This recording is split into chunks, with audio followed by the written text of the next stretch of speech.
Hello, everybody. Thank you for the introduction. Trip to Riga was a little bit challenging with with the airport and losing my laptop and the presentation, but yeah, there you go. We have some improvisation here, which I think will work just fine. I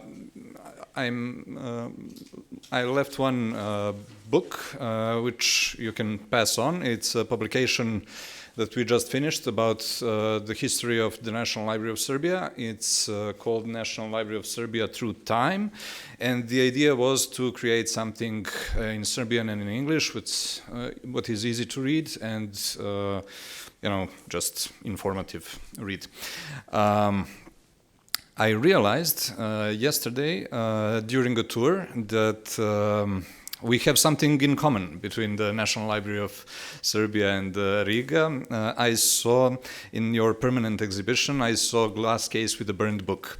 One of the first things that you can see when you enter the National Library of Serbia were burned books. Unfortunately, it's not, just an exhibit piece like in your case. The history of the National Library of Serbia is a little bit complex. One of the important parts was the destruction of the National Library building in the Second World War. On the 6th of April in 1941, the Nazi bombers attacked the National Library with inflammable bombs. The only visual testimony... How do I... Yeah, okay. So, yeah, okay. The only visual testimony of that event was, actually is a painting from our collection of Anton Huter, a painter who had his studio right across the building in Kosančićev Venac, the old city center.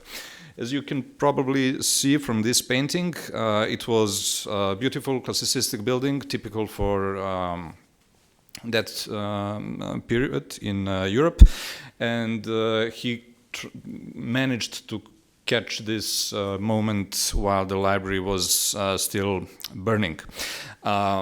As I said, it was bombed with inflammable bombs. That means that it burned really slowly, and only a year later it was completely demolished. The walls that remained were completely demolished, and during the occupation sold as building material, which is weird in its own way.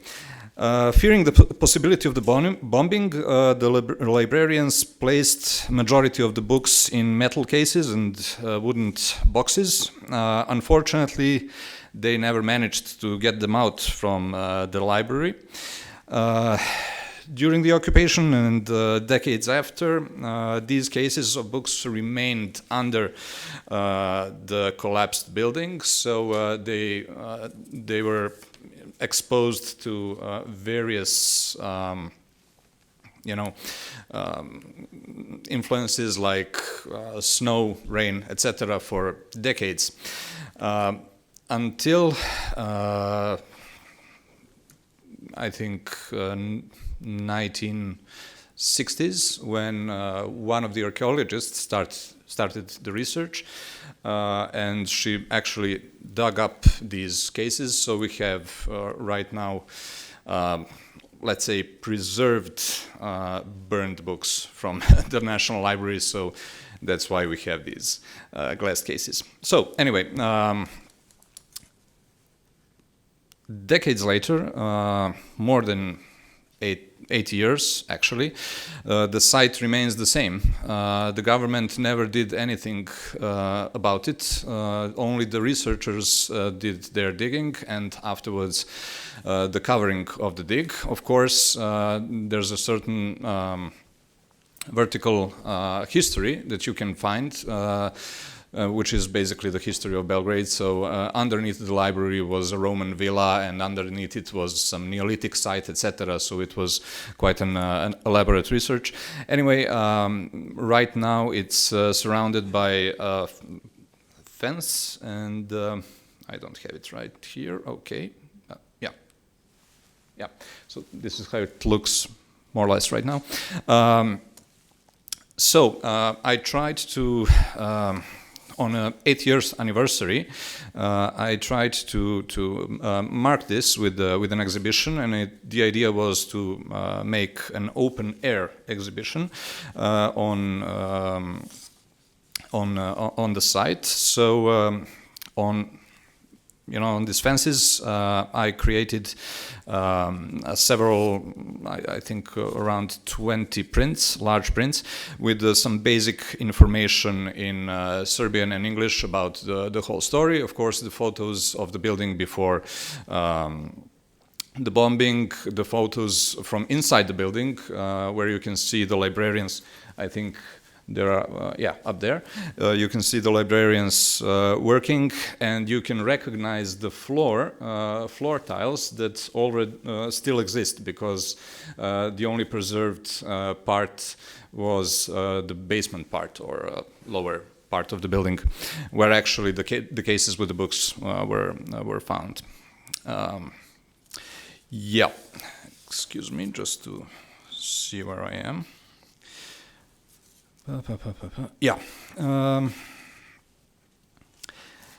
Anyway, marking the anniversary of the 50 years old of the new building of the National Library of Serbia, which was built during the 60s and finished in 1972.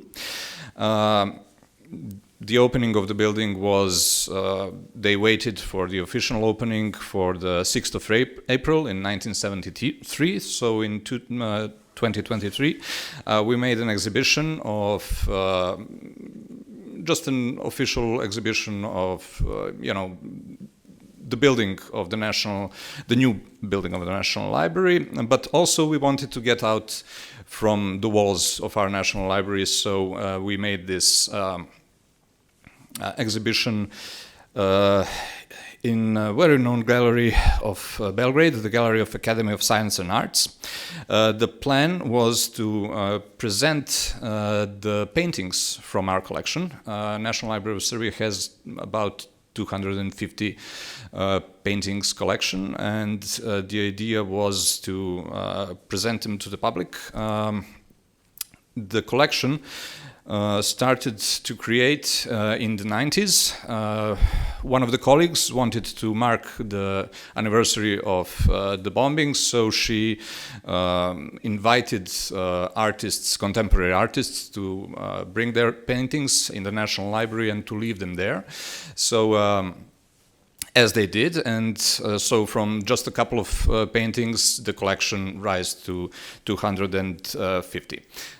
One of the conditions for that was to leave the paintings to the National Library and to keep them exhibited on the walls of the library. Unfortunately, after the reconstruction that happened between 2007 and 2011, the architect who did the reconstruction decided not to put back the paintings on the walls, so the paintings remained in our depots and storage rooms. So decades later, we decided to bring them out and to show them to the public. So unfortunately, we couldn't show all of them, but about 60-something paintings were exhibited, and we were wondering, what should we do? How should we exhibit the paintings? What should be the context? How could we connect the National Library with, the paintings? So the idea was to select writers who would select certain artworks and write a story about them, something that would inspire them, or write a poem or whatever. But we realized that would be a little bit challenging, a little bit difficult to manage, writers and so many writers, contemporary, choosing their own painting. I would guess that they would fight about one of them, etc. So we decided not to do that. We decided to create an exhibition that would be like a travel through the library as we know it. So we did that, but the following of this project, after the opening, we created workshops with students, which responded very well. The idea was, of course, to bring them to show them the exhibition, to tell them a little bit about the history, and then just let them go through the exhibition and choose their own work, something that really inspires them. So they would choose, for example, a painting of the building, and they would write what's happening with the person who's standing in the window and their story, etc. So it was very creative. It was very interesting thing to do. We did that with the Faculty of Philology, and after that we managed to prepare a publication that soon it's going to be finished with the paintings from our collection and their stories. Beside the regular exhibitions in our new building, we try to go out and make our presence. Yeah, never mind. Let's keep that. Make our presence known to the public. So we created an exhibition. The Classics is always in. It was placed on Kalemegdan Fortress. It's a medieval fortress in the center of the city. It's like a huge park. It was on three-sided stands on huge prints. On one side, it was a photo of one of the famous Serbian writers. It was a selection of 20 classical writers of Serbian literature. On one side, it was a photo with their biography. On the other side, it was their handwritings, which was very interesting to show to the public because some of them are very creative with the little drawings and everything. So it was fun. And the third side were the colleagues from the National Library of Serbia, the colleagues librarians, with one of the books. As the project developed, the colleagues started to treat that as a fashion show. So almost this photo shooting became like a fashion photo shooting around the library, which was really fun. And we managed to present the National Library of Serbia to the public as a modern institution, also guarding the treasures from our national heritage.